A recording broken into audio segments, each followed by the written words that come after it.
Your question is: do Palestinians have the right to defend themselves? If by defend themselves you mean murder innocent civilians, then no, they do not. Well, clearly you do, because you don't want Hamas to surrender. No, that's what they are doing. They are murdering innocent Israeli civilians. They're murdering innocent Palestinian civilians. They are murdering anyone they can find. They're literally shooting people on the roads from North Gaza to South Gaza right now to tell them to go back and act as human shields for their rockets. That is what Hamas is doing right now, and you won't call on them to surrender. I'm done with this guy. We're done. We're done. You're not done. We're done. Yes, I am. No, you're not. Goodbye. Over the last couple of weeks, I've heard you make multiple justifications for the carnage, the death, the despair, the now over 10,000 Palestinian people that have been slaughtered, refugee camps that have been bombed with one-ton bombs, US-made bombs, people picking up the body parts of their children and putting them in bags because they can't find every bit of their family's remains. And you have made the justification that it's worth it if Hamas is wiped out. I want to do a thought experiment for the audience. You push a button right now, Hamas is gone from the earth. Call it whatever you want, it's gone. What do Israeli-Palestinian relations look like? So the answer is that No, I'm going to tell you the answer. Well, then that's not a question. No, that was my framing of the question. At a certain point, as long as you get to a question mark at the end, we're good. There's a question. Okay. Sometime in the near future. What does the West Bank look like? Who administers the West Bank? You know, I got the question. It's the Palestinian Authority, who cooperates, they're docile, they work with the Israeli government. In what way? And what do you see in the West Bank? Day in, day out, ethnic cleansing. People getting kicked out of their homes. In the middle of the night, the Israeli Defense Force. Is there Orwellian, listen, okay. there are questions coming very soon, sir. I appreciate your time. Listen, people being pulled out of their homes, watching their homes demolished while their children cry. Where's the question? The question is, do Palestinians have the right to defend themselves? So, can I ask a quick counter question? If by Palestinians defending themselves, is Hamas a terrorist group? Sure. Should Hamas surrender tomorrow? It's not for me to say. Okay, so. Should Israel stop dropping one-ton hold on a second. No. You got to talk for several minutes and spew complete bullshit. So now it's my turn. So, because that's how this works. This is a dialogue. This is a dialogue.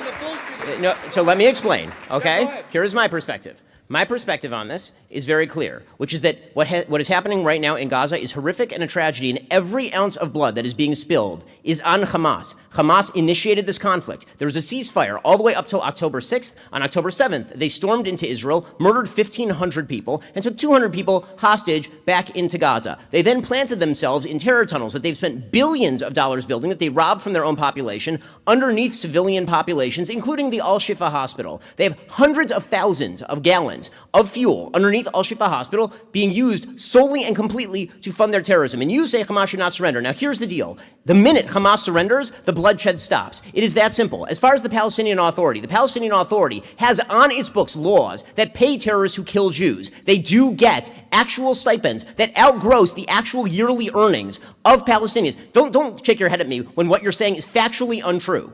So, what is going to happen next after Hamas is gone? The answer very much depends on whether the Palestinians ever decide to put in place a government that is willing to not attempt to genocidally exterminate the Jews. Israel pulled out of the Gaza Strip in 2005 completely. There were no Jews in the Gaza Strip in 2006. The United Nations Security Council still considers them an effective occupier when they control the ports, the air spaces, all the territorial Okay, so number one, you have to control... They're incorrect on that fact. On what you're fact? presenting as a fact. On it's what not fact? A fact? They did pull out. They pulled out physically, but but not mentally or emotionally. No. Okay. I just explained how they did pull out. As far as the ports, as far as the airspace, of course they have to prevent the shipment in of weaponry. Why? Because every single dollar that went into the Gaza Strip was used to build the greatest terror base on planet Earth, and we are watching the consequences of that right this very instant. Israel has complete air superiority over the Gaza Strip. If Israel truly wanted to commit a human rights violation, they could literally turn the place into glass tomorrow. They are not doing that. Listen to me. The West Bank, explain the settlements. Is that Hamas's fault? First, okay, so first you need to, first, can we finish with the Gaza? Are we done with Gaza? We're done with Gaza. So now we're moving to the West Bank. I'm not going to separate them fully, no. Of course you're not going to separate them fully because you won't even say that Hamas should surrender. I'm not in charge of Hamas. That's such a ridiculous answer. I'm not. You're not in charge of Israel either, but you're dictating policy. That's right.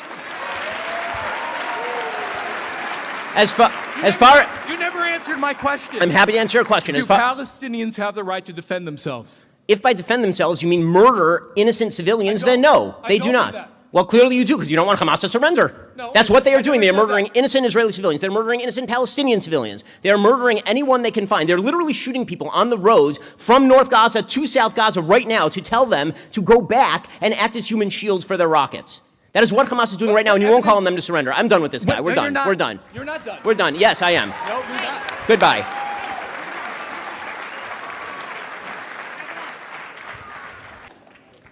Hey, Ben Shapiro, I just had a quick question for you. I have a question. Can I see your face, or is it like prohibited? I just don't want to associate my face with like my politics. Is there a reason for that? I just don't want like worried about my career. Is that okay? Well, it depends about what you're about to say. Okay, so can I just ask it? You can ask it, and then we'll determine whether you are a person who should not be able to get a job. Okay. Sure. Okay.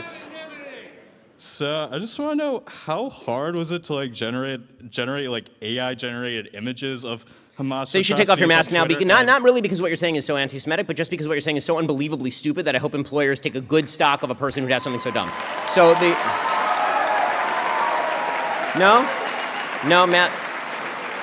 mask stays on.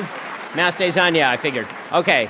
There was no AI generated image. It is a real image. The way that the game works on Twitter right now, because it's been taken over by a lot of Hamas bots, is that if you put a real image of an atrocity, they will then spam that image with community notes. And they'll do that until the algorithm puts a community note on the image. And then they'll screen cap the community note and pretend that the image was AI generated. That image was not only not AI generated, it was handed to Tony Blinken.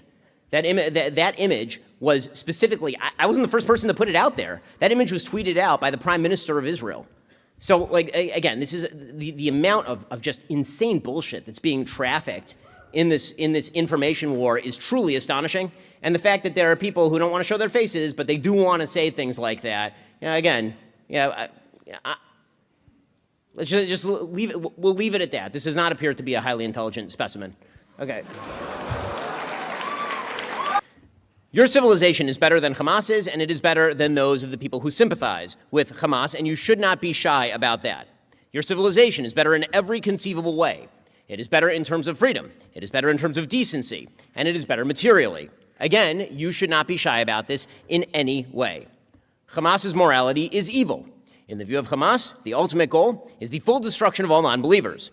To that end, they're willing to murder babies in their cribs, and then to plant their own kids on top of rockets in order to maximize civilian casualties they can show off to the cameras. To that end, they celebrate raping women and murdering children, and they say it themselves. It is Hamas leader Mohammed Deif who explains, quote, "Today you Israelis are fighting divine soldiers who love death for Allah the way you love life, and who compete among themselves for martyrdom like you flee from death." It is Hamas leader Ismail Haniyeh who says, "We love death like our enemies love life." Hamas brags about its actions and its goals. And we in the West somehow still fall for it, and the question is why? Why are there so many people in the West eager to make excuses for today's Nazis, barbarians who carve live children out of their pregnant mothers? Why are so many in the West trembling to find evidence of Israeli errors in their prosecution of war against Hamas so as to set up some sort of retroactive moral equivalence between the Jews and their genocidal neighbors? The answer comes in two flavors: complicity and cowardice. First, the complicit.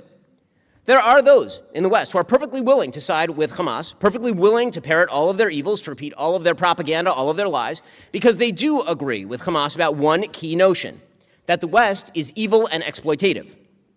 These Hamas fellow travelers are members of the so-called decolonization coalition. They believe that the West, because it has been uniquely powerful historically, is also uniquely bad and uniquely sinful, and thus it must be torn down. They endorse the language of radical terror supporter Frantz Fanon, who declaimed in the 1960s that colonially oppressed peoples should, quote, utilize red-hot cannonballs and bloody knives to destroy their colonizers. And they endorse the ideas of Jean-Paul Sartre, who argued, quote, killing a European is killing two birds with one stone, eliminating in one go oppressor and oppressed, leaving one man dead and the other man free. Those who are powerful are the colonizers. Those who are powerless are the colonized. Everyone powerful is an oppressor. Everyone powerless is oppressed. Thus we see the bizarre spectacle of Queers for Palestine. People with LGBTQ plus minus divided by sign flags marching alongside those with Palestinian flags, who would quickly murder them if they gained power over them. The fellow travelers fill the streets these days.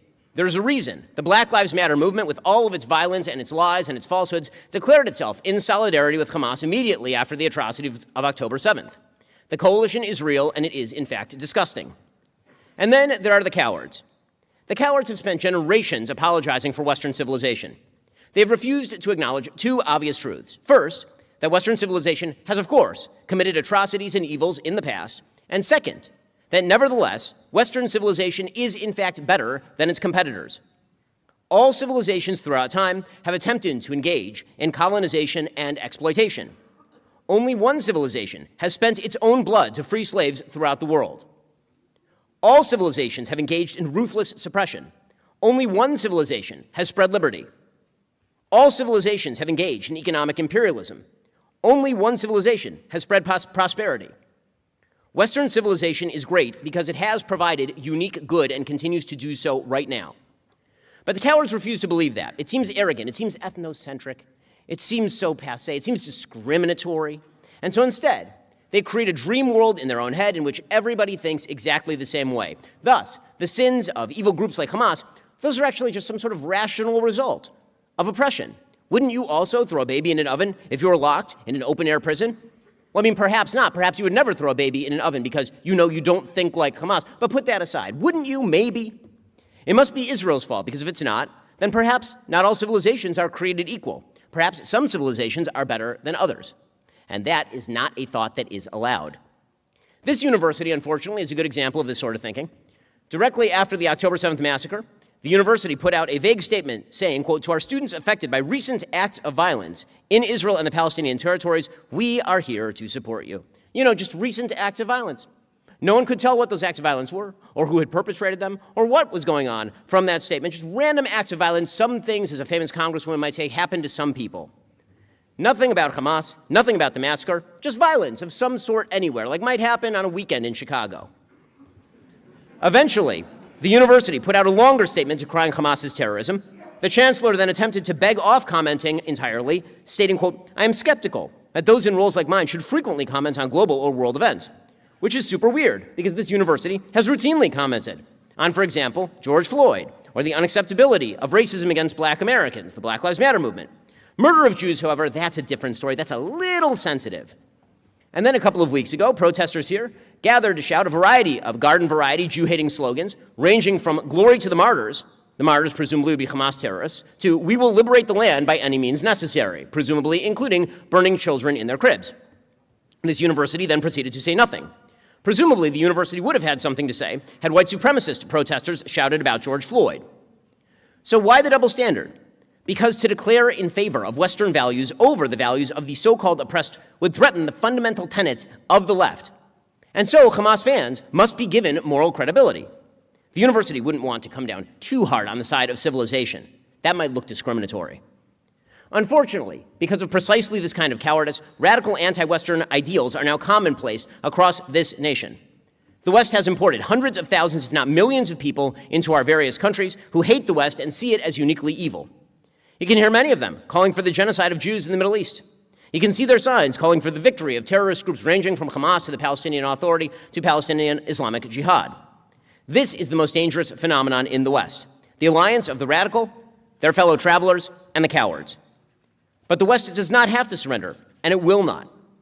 I believe that the West will once again stand up for its own principles. The West's freedoms are good. They are morally good, and they must be protected. That means opposing moral relativism. Loving freedom does not mean that every single expression is equivalently valuable. Freedoms should not be trampled upon, and those who oppose freedoms should be opposed. Yes, of course, we have freedom of religion in this country, and that means that even radical Muslim citizens in this country have full rights. But that does not mean that our politicians and our administrators should cater to them. It is not, quote-unquote, Islamophobia to point out that defending Hamas is repulsive, or that a peculiarly small number of Muslims seem to be dissociating from Hamas or calling for their surrender. That is the reality. Reality is not Islamophobic. It is just reality. Yes, we have freedom of speech in this country, and that means that the coalition of the pseudo-oppressed Very wealthy Westerners who can stand outside with their iPhones and jabber about the evils of Israel can scream and shout outside. More power to them. They should enjoy, it's a little cold outside. I hope they enjoy themselves.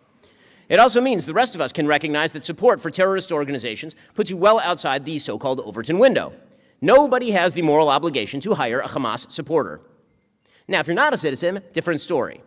Our civilization has no duty to welcome you in or support you if you support Hamas. You should be deported forthwith to a place more in line with the values you apparently treasure. The West has a long history of resilience. The West should not and will not go down without a fight, but that requires actual moral courage. That requires recognizing the greatness of the West and not being shy about proclaiming that greatness in the face of alternatives. It requires moral clarity. It requires the tough business of saying things that are true. If the West does say things that are true, the West will emerge successful and stronger than before. If the West does not, it will fall to the darkness. Thanks so much. Happy to take all your questions.